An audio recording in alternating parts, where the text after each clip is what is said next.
Hi, the webinar is live on YouTube. I've given you back the hosting rights. Have a Okay, great thank you. session. Thank you. Thank you.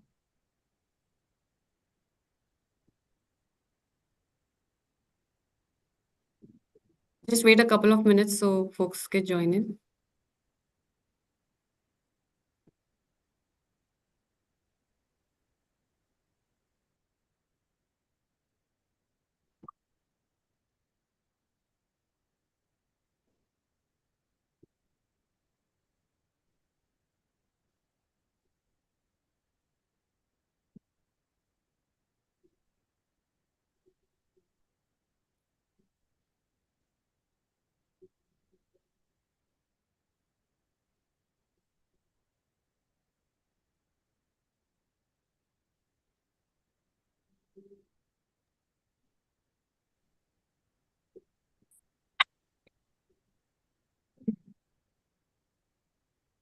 Hello, let me start this digital Adda panel discussion with all of you today. Hello, everyone.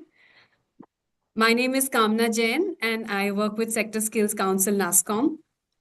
Wish you all a very warm welcome to this edition of Digital Adda Thought Leadership Session, where we bring you the latest trends in technology and the talent landscape. Our topic for today is careers in cybersecurity, skills and opportunities. We hear a lot about AI these days, but it is cybersecurity which is the layer which is needed to make this AI thing work for all of us because it relates to keeping all things digital, your devices, your data, networks, internet, intranet, extranet, cloud, private cloud, gateways, everything secure and pretty much everything in our digital life safe and secure from any malicious intent. Basically, cybersecurity has moved away from being an area of interest to being a very core area of our lives. The reason is that just as we cannot allow strangers access to our homes, so we cannot allow strangers to access our digital identities. So individuals as well as organizations need to keep themselves secure in this increasingly digital world. Let me share a couple of examples. So very recently in the weekend, there was a cybersecurity attack on the airports. So Brussels airport, Heathrow, they were severely impacted. The disruptions are continuing even till today. Secondly, while organizations are improving their defenses, uh, please let me know in the chat box how many organizations out of say every 10 have experienced a cyber security attack in the last 1 year.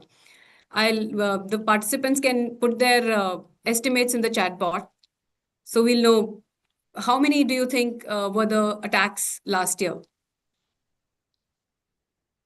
Well, let me tell you, out of 10 organizations, 7 organizations experienced a cyber security attack. So the problem is that there is a lack of skilled talent in cybersecurity, and this is why we have gathered a very august panel here to talk to you about the careers that are available to you if you skill yourself in cybersecurity. And before I introduce the panelists, let me urge you all to visit the Future Skills Prime portal once the webinar is over. We have courses in emerging technologies, in cybersecurity, where it's free to access, free to register. So please do visit the website and see our courses. So without further ado, let me introduce the panel.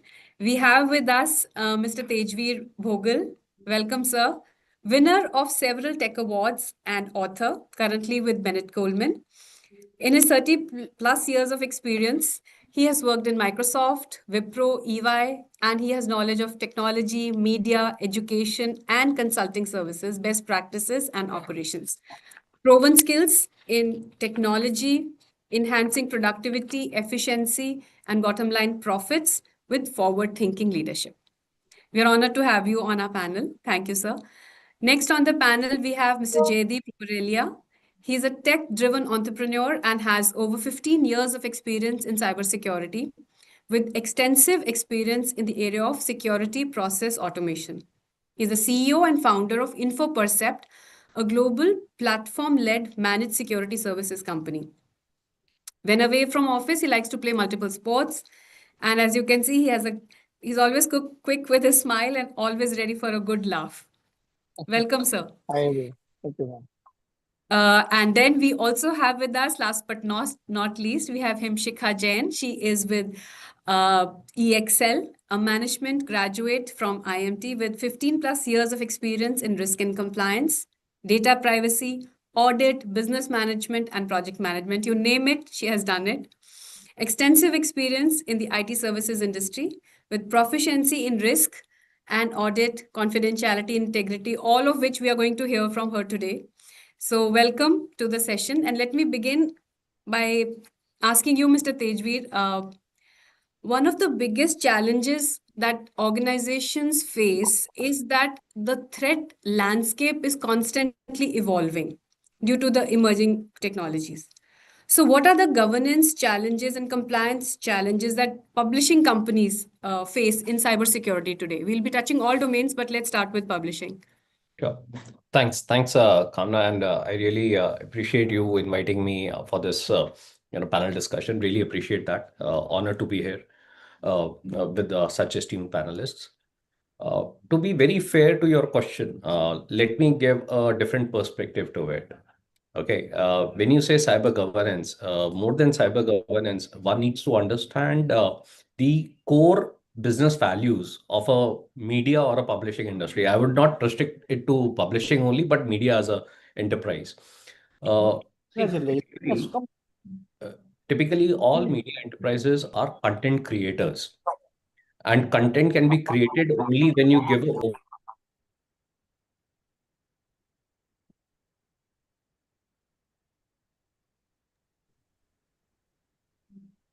So, you have muted yourself. Uh, yeah, it's very Yeah. difficult to create content in a very closed environment.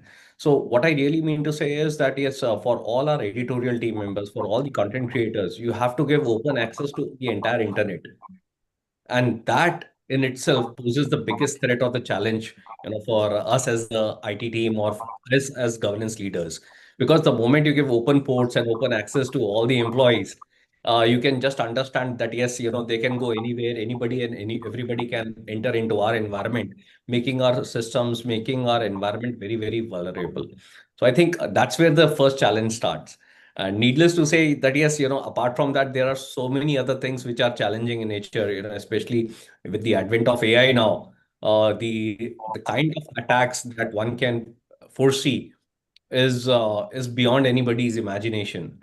Okay, right from your DDoS attacks to ransomware attacks to supply chain attacks to even the malicious codes which are coming in or which could be sitting dormant in your organization for last decade or so. So those are the biggest threats that are coming in the fore. Right. Thank you so much. So, continuing with that, as you said, exposure to open internet, which you need to necessarily provide for content creation. My next question is to Jaideep. A report by your own company suggests that 84% of Indian enterprises struggle with this exposure to cybersecurity, basically including vulnerabilities, DDoS attacks, human errors, and then other assets. So, how much of it is due to the lack of skilled talent in cybersecurity? Yeah, thank you, ma'am. And since we are addressing students, I would start by saying that we need people to get into cybersecurity. There is a huge gap. There is a huge demand globally, and cybersecurity is become very, very complex in the sense like the way that Tejveer was talking about publishing company, and you described 7 out of 10 companies are always under attack, and the other three are just about to be attacked. So every organization is under attack today. So in that case, uh, you really need skills, and cybersecurity needs different kinds of skills. So what we are talking about now is the exposure part. The term that is used right now in industry, it is called as continuous threat exposure management. To simplify, it's a wide landscape which we are trying to address. You have your services, your application on premise. Now there are different clouds that are available. Then you have your mobiles, endpoint, social media. You will have your partners. So every organization will have their supply chain.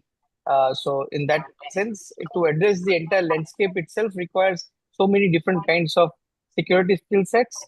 There are different kinds of security technologies also that is there. So in all of this, you need offensive, defensive, and compliance. These are the three major skills that are required. So with different attitude, different mindset, there is a role for different kind of people getting into cybersecurity. Thank you so much. As you rightly said, that there is a huge gap in skill talent in cybersecurity. And my next question is to you, Himshikha. What skills and certifications, according to you, are the most valuable if you're looking for a career in privacy and cybersecurity compliance? Yeah.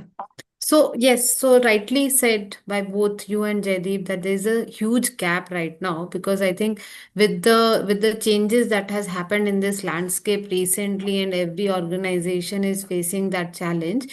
Everybody is now looking for new talent and new thoughts to come into this area and figure out the solutions to it. And the certifications that we specifically see in privacy is related to industry standards, because this is not very a country specific. This is for regulatory landscape. So we look for certifications like CIPP, or something like, to start with we can have it from Future Skills Prime, some courses on that. We can also look for DSCI courses which are around the DCPLA. But having said that, these are all the certifications that you can groom to. Before that, even you can have lot of sessions on the YouTube, etc., where you can start learning about the core skills that are required in both cybersecurity and privacy. Right, right. Thank you so much. So, as you following your recommendation for the courses on Future Skills Prime and DSCI courses, you are working with EXL. It's a global multinational company. So, in your area of work, how does privacy operations, how do they intersect with cybersecurity? I want to understand a little more about the service part of it and how Right, right. cybersecurity comes in. Right. See, privacy is more from a regulatory landscape, right? So, as we all know, the challenges that everybody is facing, the regulators have come into the picture, giving the what to do's and don'ts for each organization. What are the security controls that each organization has to maintain, giving that empowerment to each person, each citizen of that geo. Right. So this is a very unique blend of skills where the technical skills also need to be there, as well as the understanding of the regulations, and the legal counsel also comes into the picture. Hence it's a very unique intersection. See, if I see intersection of cybersecurity and privacy, both have the common objective. Both wants data protection, both want safety of the data that they are handling today. Privacy is more focused on the personal information and the special personal info, sensitive information. However, cybersecurity is focused on the overall data that any organization is facing. Even on the incidents, even on the third parties, or on the supplier that Mr. Tejveer has touched upon, everything is an intersection between cybersecurity and privacy. Privacy is an extension of cybersecurity, very much more focused and diverted towards personal information. However, cybersecurity is looking plethora of data that every organization is handling. So, thank you. Thank you for that. So, basically, it's not just organizational data, but it's also the personal data Personal. that needs to be secured. Right. Uh, I'll throw this to you, Tejveer sir. What are the career paths that governance and compliance in cybersecurity open up for the students? What are those exciting career paths? Well, to be very honest, both Jaideep and Himshika have captured some essence of it. But for the benefit of students, let me give a different, throw a different spin to it. Okay. Uh, if I were to go back to your introduction of myself, you highlighted that yes, I have been part of various organizations such as Microsoft, EY, BCCL, so on and so forth. For students to put it in very simple English language, I started my career as a solution architect because I did my computer engineering. And thereon, I ventured into business development in Microsoft. So, from a technical role, venturing into a hardcore sales role, then coming into EY as an auditor. And lastly, but not the least, coming to BCCL as a head of governance, looking at financial management, looking at compliances, and of course, looking at the cyber aspect of it. Now, if you look at this entire thing, probably I would have touched almost all four quadrants in a square. Having said that, the message which I wanted to communicate is what is important is the journey and the milestones that you want to achieve in those journeys. It is not the particular destination that you want to arrive at, because your destination, the end goal has to be totally different, which has to be evolving over a period of time. So, to address your question now, what career paths within the governance or compliance? One can start at a very basic level of getting securities or getting certifications around CCNA, which is a network certification. Could be a certification around enterprise architect. Could be a certification around as simple as a end user management. Because Right. when you look at cyber governance or compliance, you are actually looking at the entire IT landscape. You are not just focused on a particular area. So it is very important for the students to gain knowledge, develop skills, get certifications across all these pillars of IT. And then possibly with an experience of 5 to 6 years, one can become an analyst, which could further lead into either a SOC operation or a NOC operation, could be a cybersecurity risk analyst, be your network security analyst, and thereby leading up to a very high profile role of a CISO or a information security officer, because the buck doesn't stop there. Today we have CIOs who are becoming DPOs, which is the data DPUs? protection officer. So the scope is huge. All you have to do is you have to pick up those short term goals, milestones, achieve those milestones, and then grow into the entire the cyber governance world that we call it. So when you say short-term goals, it could be short-term skills, short-term courses, do that course, get some proficiency in that course, apply it in your organization, then go for another course. Is that what you are Yes, yes. saying? 100%. See, today, with whatever dearth of experience I have, I enrolled into a law program about 1 year back. Today, I have already cleared 2 semesters. Even at my age, I am still in that learning phase. So Okay. your age is not much. What are you saying? Yeah, thank you, thank you. But for it is for the students actually. So there is no age limit for learning. Today, there are courses which are coming, especially the audit certification courses around AI, which is 42,002. So even that is now on the anvil. So what, there is enough opportunity. Right. In fact, so what you are saying, we at NASCOM Future Skills Prime have found, as we talk to more and more industry people, that continuous learning is the only way going forward to keep yourself abreast with all the latest technologies.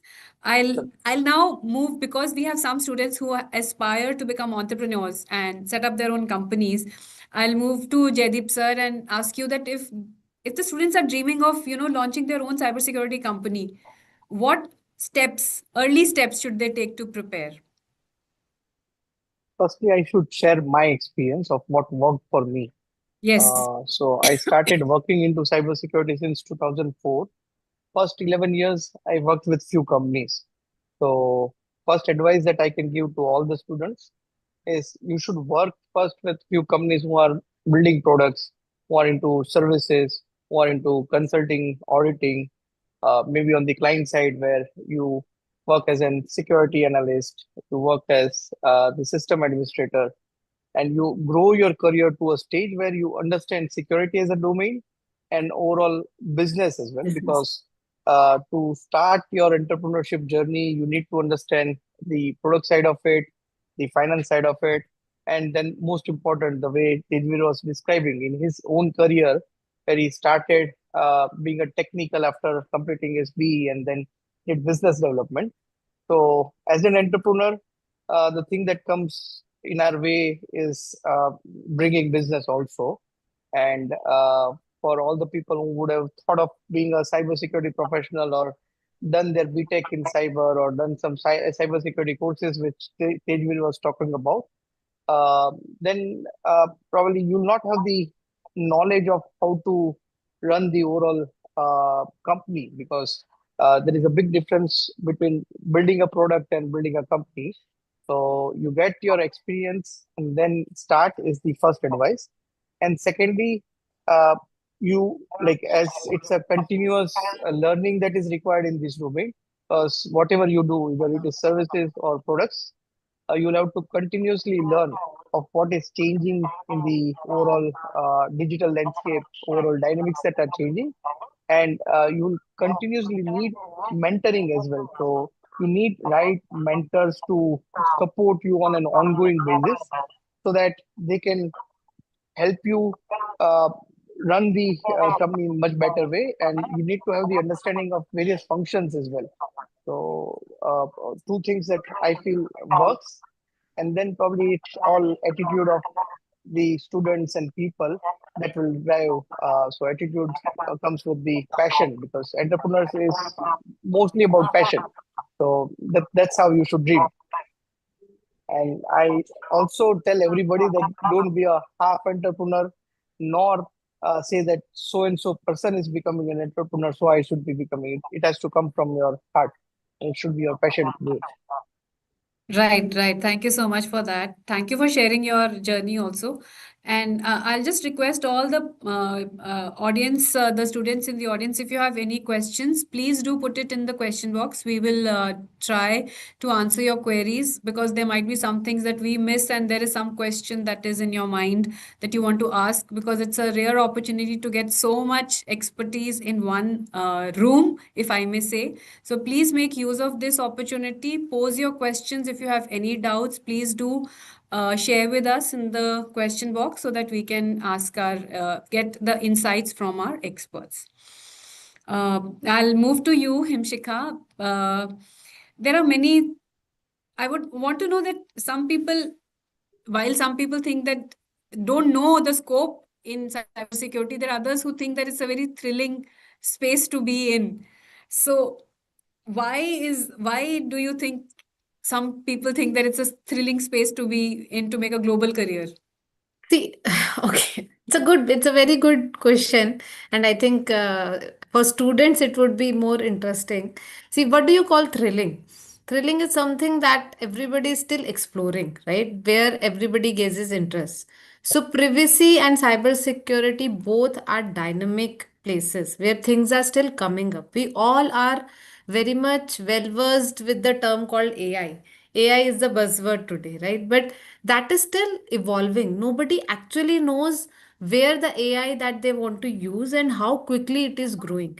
And as quickly AI is growing, on the similar pace, the regulators are also trying to drive and control AI.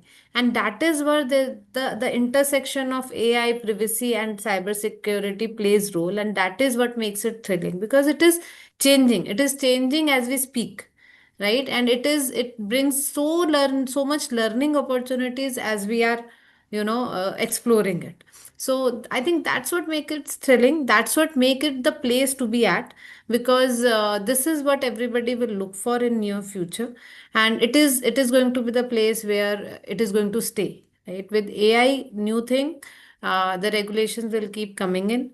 And even the privacy regulations, which everybody thought that it has come in and moved on, and everybody is now focusing on AI, but even the privacy regulations are amending, bringing in the changes every day, so that dynamicity of the updates are coming in, and that makes it more thrilling, I would say. Thank you. Thank you so much for that. We have a couple of questions from our lovely audience, the students. There's a question from Bhumika. She's saying that how can we save our data and our social media IDs from hackers and all? That's It's very rampant. So anyone wants to answer this question? Okay, I will give it a shot. So, since it is belonging to data and social media, I will consider it more like a privacy question. So, we understand what is data, right? Data is today's gold. This is a phrase that everybody would have understood, right? But where are we saving this gold? There are banks, right? And what are these banks? These are all the organizations which are building upon trust. So actually, the bank is this trust that every organization is trying to build in. And what is the currency that this bank is running on?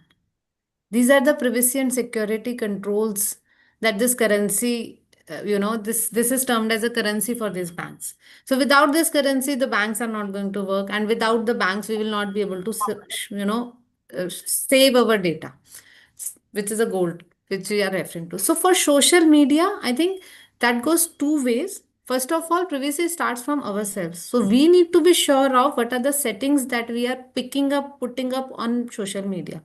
So there, every organization is a mandatory giving you all that opportunities, all that options, all that settings where you have to go and select that you don't want to, and they're giving you options of consents whether they can use your data or not. But what is required is you need to be aware of what those settings are and what how you can not give your consent, right? For to give you an example, recent case of WhatsApp, I think they in 2021 released a policy which was saying that it's a mandate to for you to select and accept the privacy policy of WhatsApp, that your data will be used and shared by Facebook.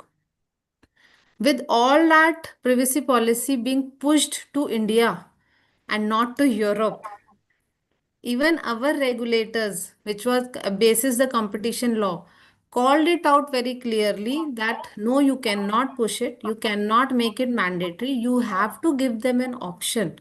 All the users, you have to give them an option. You have to take their consent whether they want to share their data with Facebook or not. Even if the parent organization is same, it is not allowed to do it. So even on all the social media websites, it is your awareness how you can put in those controls, but every option is there to safeguard your data. Thank you, Amshika. So basically, what you're saying is that if you want to save your data, you need to be aware to choose the correct settings and make sure Exactly. that you are not uh, making your data available as much for use by the parent organization or the social media Anybody. platform on which you are. Yes. Anyone else wants to add any point on this? Please. So Kamna, let me add to what Himshika said. While the question is more towards social media, but I would take it the next level that we as users we need to be self-aware of anything that we are clicking on a digital platform today. Okay. Uh, More often than not, even let's say a very simple application for a credit card, we simply go ahead and say checkbox tick to all the terms and conditions without even reading them. And most of the times, that is where the consumers like us, we fall prey to such a, I would say, uh, so-called uninformed hacking issues.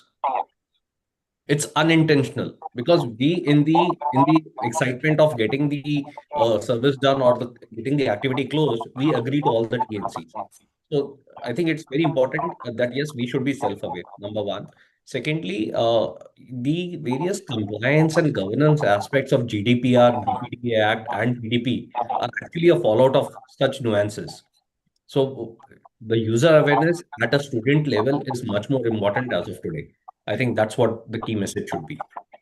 Right. So, in addition to choosing your settings, be aware of what are the conditions and all that you are, whatever clicks you are doing on the social, on any Any platform, platform.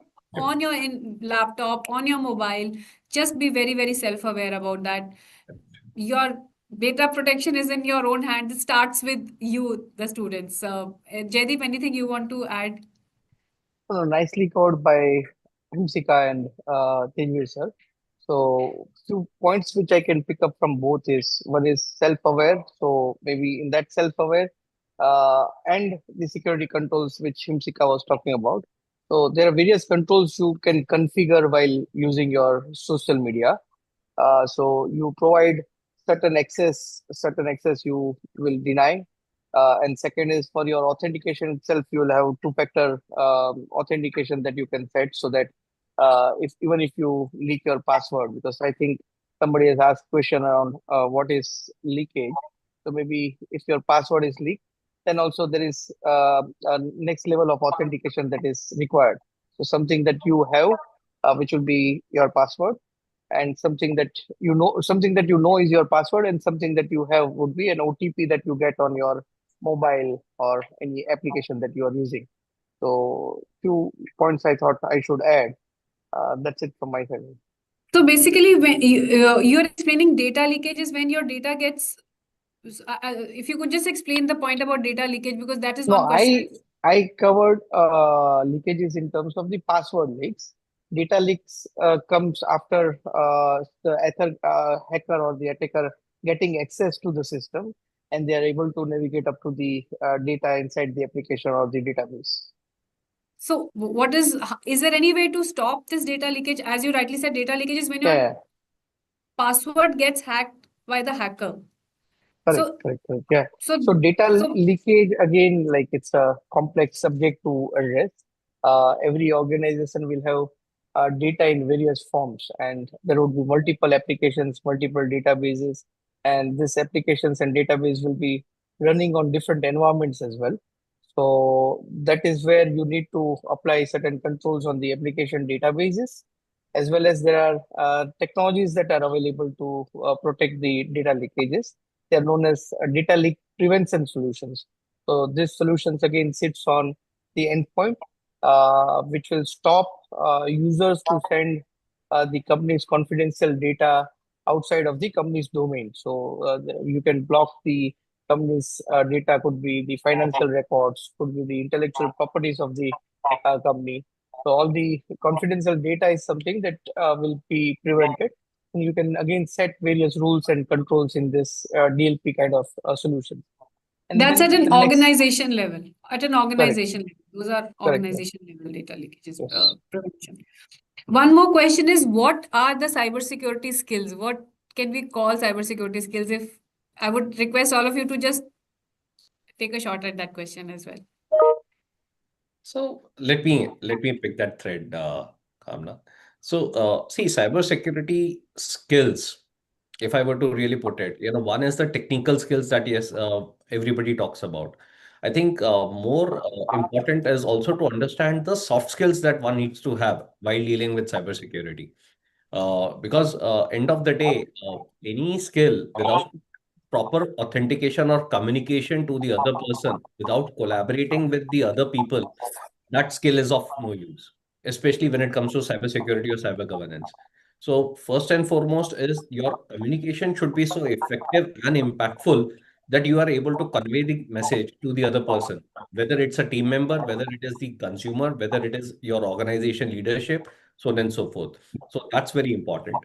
Second thing is you should be able to think out of the box, from a problem solving perspective. Because most often what happens today is, if you are getting attacked, how is it that you can prevent it from the future perspective?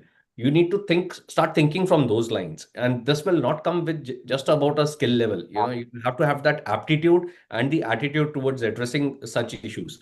That's the second part of it. Third is the continuous learning, because today the technology is changing very rapidly. There are enhancements. Even the hackers which are there, they are so proficient in whatever they are doing, they are also updating their skills. So apart from that technical skills, I think that learning attitude has to be there in every student, so that you can keep yourself updated on a month on month basis. And I'm sure Jaideep and Himshika can add on the technical skills as well, please. Uh, I think what we have already covered, Tejvi sir, is that's more important. Technical skills, the limit is there is no limit to the technical skills that are required in cybersecurity. You touch upon network, you touch upon cloud, you touch upon AI. So technical skills, I think everybody can figure that out. There is no limit. You can, as you earlier mentioned, you can pick up short-term goal and can enter into this whole arena. You cannot think that you will learn all the skills in one go and then can enter. It's not like that. So I it's a journey that you will have to keep I going totally on. agree, Himshika. It could start at a desktop or a Right. PC level, to be very honest, Exactly. and it Exactly. can go up to right at the perimeter or the gateway level, which is the firewall or the application layer. You know, So there's no end to it. there's no end to it. So let's I will limit my conversation on technical skills. I think what's more important is soft skills. And in today's organization, and be it any organization, what everybody looks for is your passion. Whether it's an entrepreneur that you want to become, or even in any organization, we need Uh, passionate people. And secondly, your continuous learning attitude. So even today, every year or every at least 2 years, even I look for another certification that I go for, basis the trends in the market that is coming in. So that is the two things that every recruiter, I would say, that look for: passion and your continuous learning attitude. Skills, certifications, everything is secondary. You can even do after you comes on hands-on job training. That can also happen. So if you have basic skills, you will be selected. You need to more focus on your communication and learning and attitude. Thank you, Amshika. I think we have it's very inspiring for the students, and I think they should learn that our leaders, our experts are also still learning at this stage. So while Tejvi sir is into law, you are also looking for certification. I'm sure Jaideep sir is also has to I'm be has I'm to be. I have to learn every day. That's how entrepreneurs have to. So that's what people say about entrepreneurs, that you'll have to be very hunger driven, that you Yes. are very much ready to learn every day. So that's the mandate. And So I probably think both of, yeah. In fact, I just wanted to being an entrepreneur, and we have touched there. So the way both sides of skills that are required in cybersecurity. We are talking about attitude. So the way we position our brand, which is InfoPercept, is cybersecurity with attacker's mind and defender's brain. So sorry, uh, repeat that, please. cybersecurity with attacker's mind and defender's brain. So you'll have to think like an attacker to build a secure system. That's the normal saying that everybody keeps hearing. So why we call it as attacker's mind is because attackers work with their mind. So they don't look at what controls you have, what technologies that you have, what kind of organization you are. They just have one intent to go beyond and break the system. So that's how they operate. And defender's brain, because brain is structured, process driven. So the way defenders are today working in most organizations, in most companies, is they will set up their own technology stack. They will set up their processes, but then still you will see cyber attacks happening. So there is a need to combine both the skills, and both the skills have to work together, which is the attacker's mind and defender's brain. So which is offensive and defensive. So there is an opportunity for both people who are very aggressive and people who can try break systems. So all companies are looking for those skill sets as well. And people who are very process driven, they also have a good future. So both of them is a great requirement. And since we have Himsika who is leading the privacy and the compliance part, so people do look at uh, people who can understand the overall governance that would be required at the org level to have the compliance. Right. I think we have a question from Shivam. What is the basic skill to learn for cybersecurity? I think you've answered it that, we need a cybersecurity skill for a person to have an attacker's mind and a defender's brain. I think that's a good So, line, and yeah. very catchy line also. And uh, I think Tejvi sir has also answered some questions. There's uh, there's a I've question just given from. them a overview as to what are the various skills that they can acquire. These are the various domains under which they can go for certifications, small entry level certifications, and then can grow big and plan big. Right, right. We have a question from Kantala Divya. She's saying that she has trained for 3 months in cybersecurity and wants to transition into this field, but opportunities for transition students are limited. Could you suggest any particular internships or practical experience or any other steps to get entry level roles? We do have some internships from Future Skills Prime. Maybe if you log into the platform, you could explore those. And if anyone has any thoughts on that, I'll uh, open it up for. So, Kamna, let me address that. Because I do also cater to Bennett University, which is our internal university, uh, and we do talk to students about that as there as well. See, fundamentally, what you are referring to is you are getting trained, but more importantly, what you should address is what kind of skill have you acquired during those 3 months of training. I think that's very important. That's very fundamental. Once you highlight that skill set, there are enough opportunities, especially in the consulting world.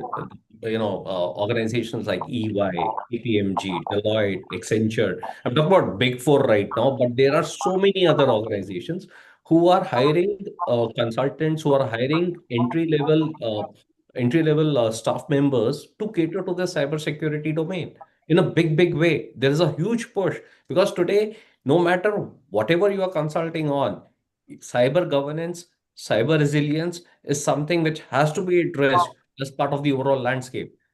There is no shortcut to it. So one has to go through the grind. Please look at the opportunities from these organizations. There are global shared services centers. I'm sure EXL also has one of the GCCs over here in India, and there are enough opportunities. So I hope that addresses Kantala question.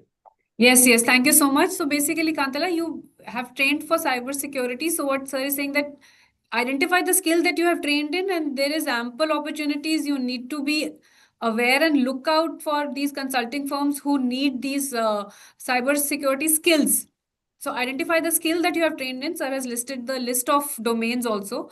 So work on the skill part and see where are the opportunities. There are a lot of opportunities in consulting firms and many other firms for these. So I'll move to Himshika now. I have a question that uh, do you have a relatable story on how privacy professionals protect people's data worldwide? There's a lot of questions on how to protect data. We have answered that in a great deal about security controls, privacy settings, and user awareness, not clicking. But how can privacy professionals protect people's data worldwide? How students can get involved? There's a relatable story to it. So, so how do we, as I earlier mentioned, privacy starts from you, right?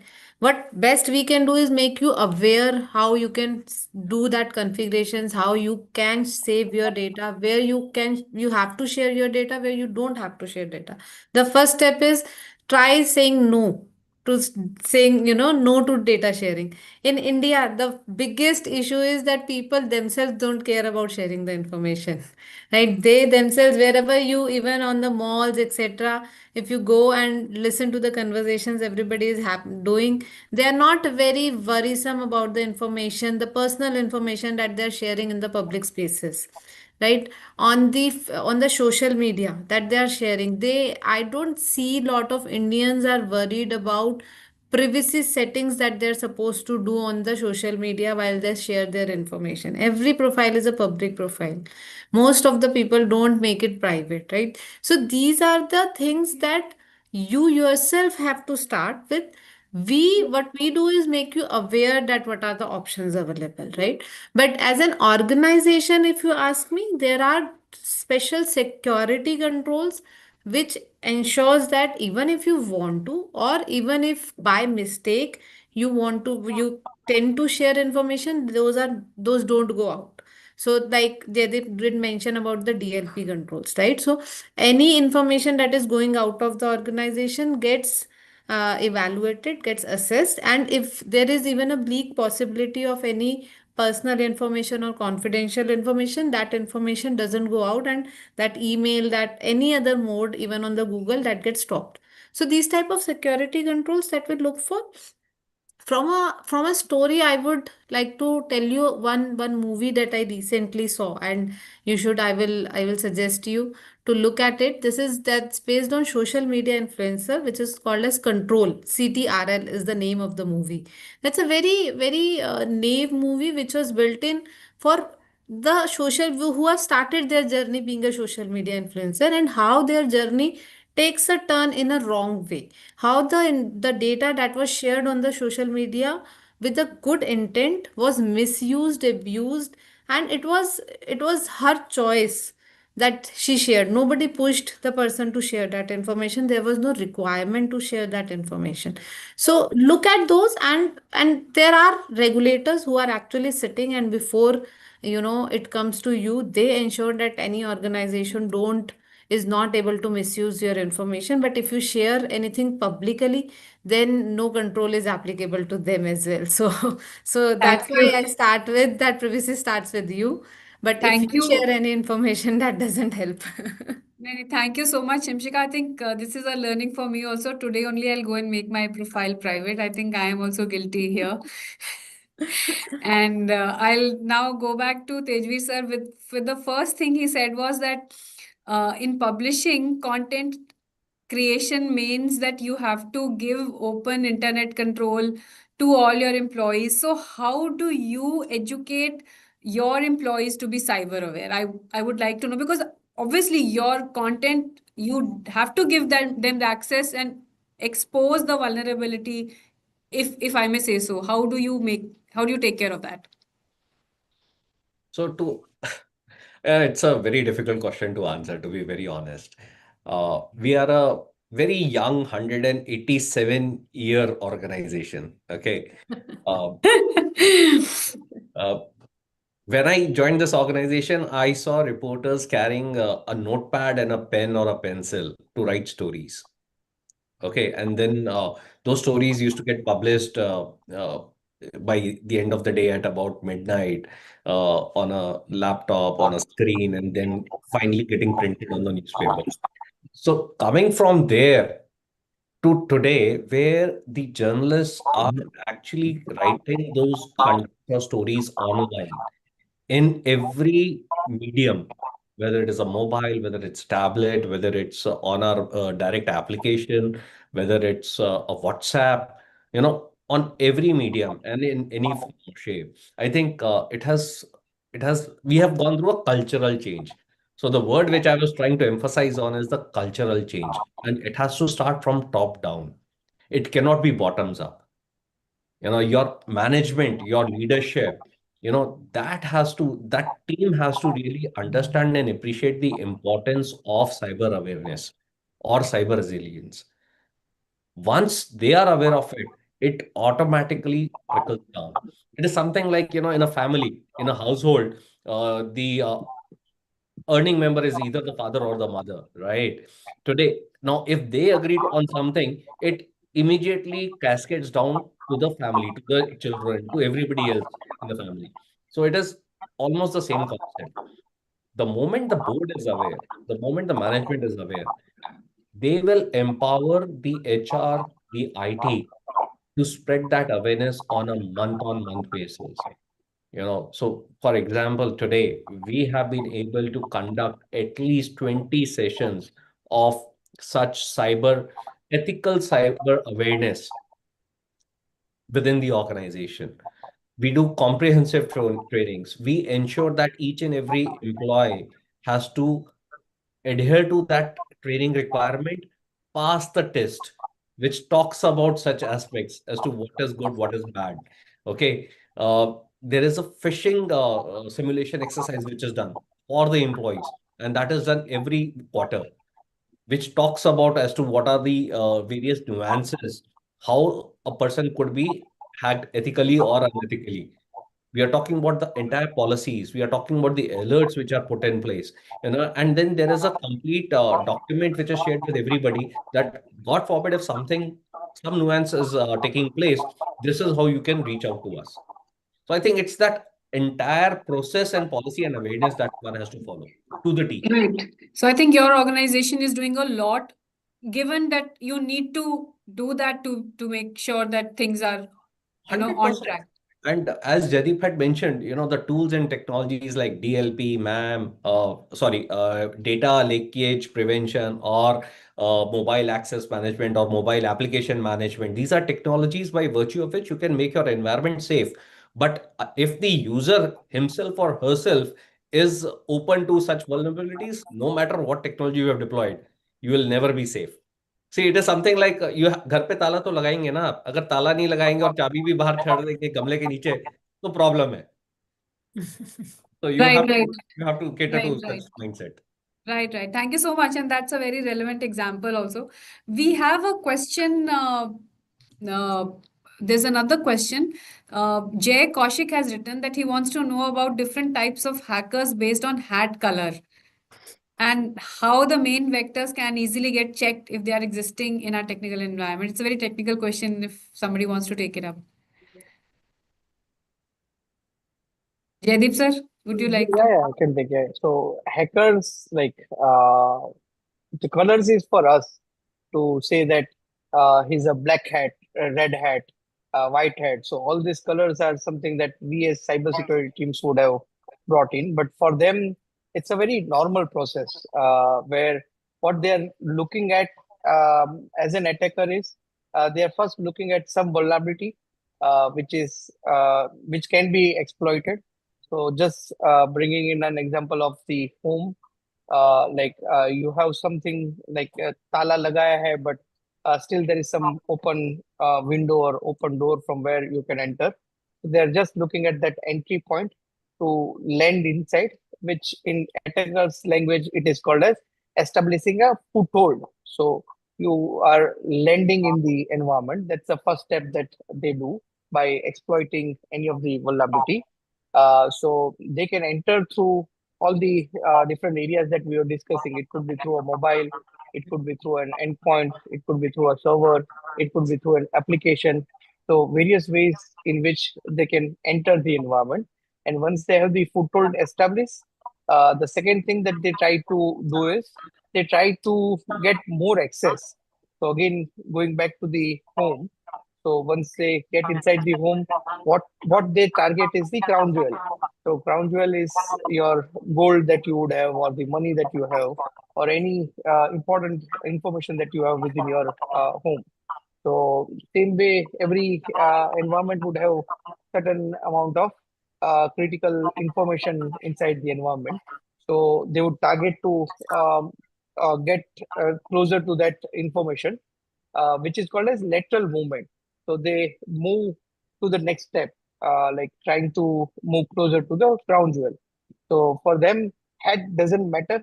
It's for people like us to define that whether it's an application attack, endpoint based attack, uh, maybe server based attack, network attack. So those all kind of hats and attacks is what we define. But in general, in cybersecurity, we call it black hat and red hat, and there are so different kinds of blue hat also. So red is the people who actually do the attacker's mind kind of scenario. Blue are the defender's brain kind of scenario. And white in certain cases are supporting red so that when we are ourselves testing the organization, we don't go beyond and we don't create any challenge to the environment. Thank you. Jaydeep sir, you can put your video on. I think we lost your video there. Sure. Uh, there's one question which is what is the scope for manual penetration testing career after the entry of Gen AI and Agentic AI? I can take this again. Sure, So sure. Please go ahead. your manual pen testing will never stop. If only Gen AI can help you detect all kinds of vulnerabilities, then we are already completely unsafe. So attackers will constantly start attacking each and every environment, and they can make it very easy. And they can run scripts to target world also. So that's never going to there. So if you have the right attitude to keep digging in the environment, and if you love to explore, love to learn new things, and see how things can be exploited, the scope is always going to remain. And with AI, Gen AI coming in, the scope is again wider. It's not going to be narrowed down. It's going to be wider because Now, earlier we were talking about the landscape. Now you need to attack the red teaming environments, or the AI environments also. So AI also has become a attack surface in the technical language. So you need to attack the AI environments also. The AI agents as well can be targeted. So in that case, your manual testing skills, and if you are passionate about it, there is a wide scope for it. Right, right. Thank you so much for that. And I Let think me add, also, Kamna, yeah, sorry. Yeah, please. yeah. Thank Let me you, add Surya. to Vikas's question. See, fundamentally, there is a concept known as HITL, which is human in the loop. You need to be appreciative of the fact, no matter how much advanced the technology may be, you have to have a reasonable and a knowledgeable person or a human in the loop to address that query, or to bring in that resilience, or to bring in that change. So that will always be there, as Jaideep also highlighted.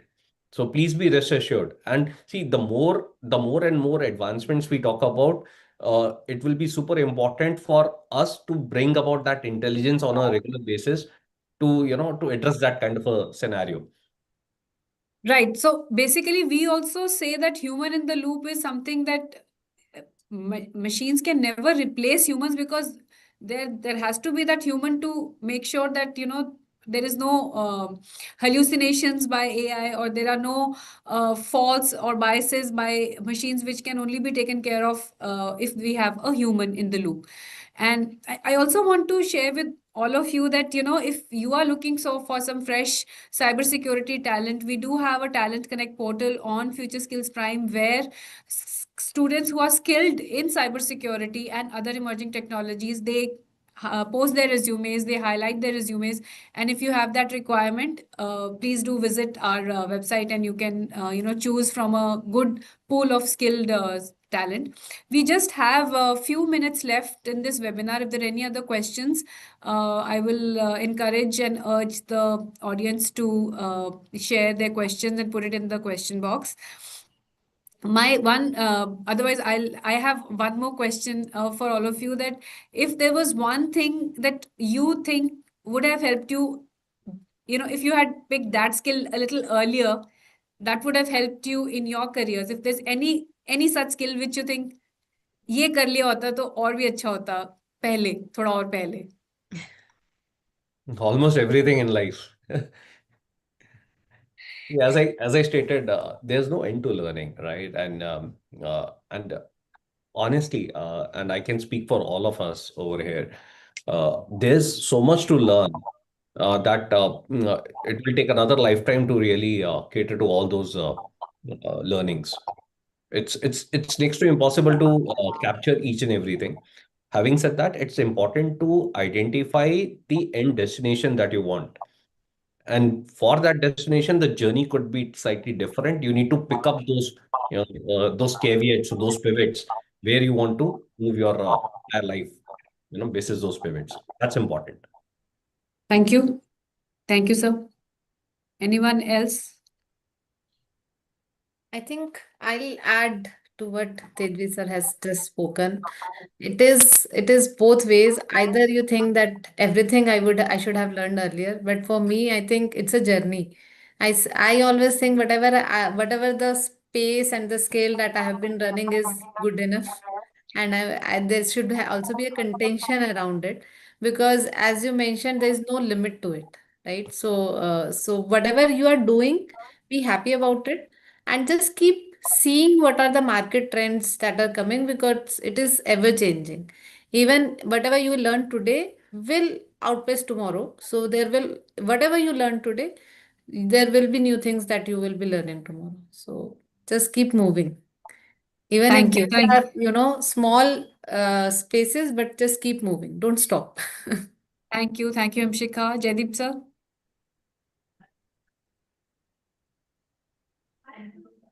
You're on Jaideep, mute, go sir. Mute. ahead. Sorry, I agree to both Tejveer as well as Simshika. One thing that I personally feel for students is you should always discover the ikigai. I'm not sure whether you all are aware about ikigai or not, but ikigai, like there was a research which was done by United Nations very close to a place near to Japan. And there people used to live more than 100 people, and everybody was very surprised that why they are living for so many years. And then they did a research, and what they found was the people there were doing what they were good at.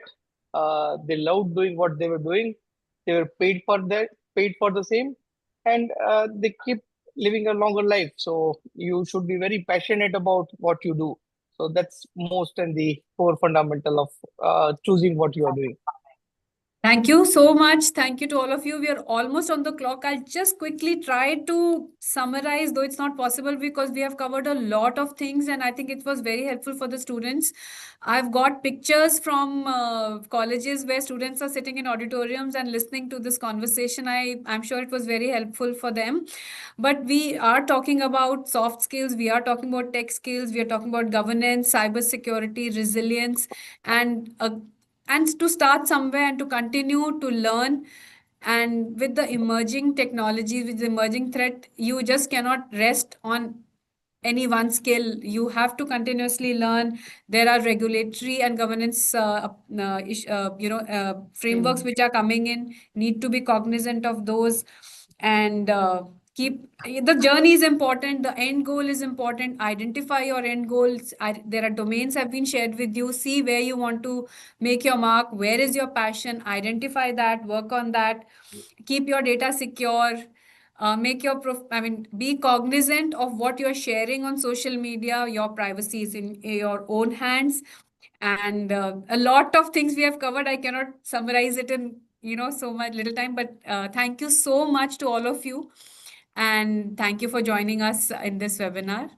Uh, I will end this webinar now. Thank you so much. Thank you. Thank you. Thank Thanks. you all. Thank Bye. you. All the best. Thank you Thank all. you. Thank you. Thank you.